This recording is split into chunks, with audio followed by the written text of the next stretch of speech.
வீட்டுக்குள்ளாரே இவ்வளோ வெப்பன்னா வெளியில் எப்படி இருக்கும்னு கொஞ்சம் பார்த்துருவோமா? செடி கூட சிலையாக மாறிடுச்சுங்க.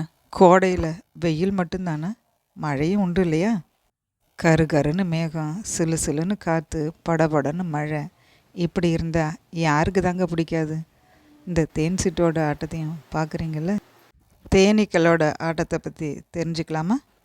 தேனீக்களோட நடனத்தில் 2 வகை இருக்குது. ஒன்று வட்ட நடனம், இன்னொன்று வாலாட்டும் நடனம். தேன் கூட்டிலேருந்து தேன் எடுக்க போகிற இடத்தோட தூரம் 50 மீட்டருக்குள்ளே இருந்துச்சுன்னா இந்த வட்ட நடனம் நடக்கும். தேனை எடுத்து செல்கிற தேனீக்கள் தேன் கூட்டில் இருக்கக்கூடிய தேனீக்களுக்கு தேனை கொடுக்குமா.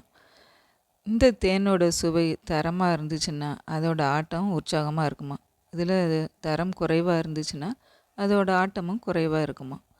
இந்த வட்ட நடனம் நடந்த பிறகு எல்லா தேனீக்களும் சேர்ந்து தேன் எடுக்க போயிடுமா. அடுத்தது வாலாட்டும் நடனம். தேனை எடுக்க போகிற தூரம் 50 மீட்டருக்கு மேலே இருந்துச்சுன்னா இந்த நடனம் நடக்கும்.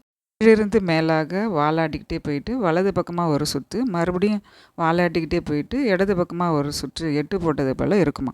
இதை கண்டுபிடிச்ச பேர் கார்ல் வான் ஃப்ரிஷ். வீடியோ பிடிச்சிருந்தா லைக் பண்ணுங்கள், ஷேர் பண்ணுங்கள். மகிழ்வோம், மகிழ்விப்போம்.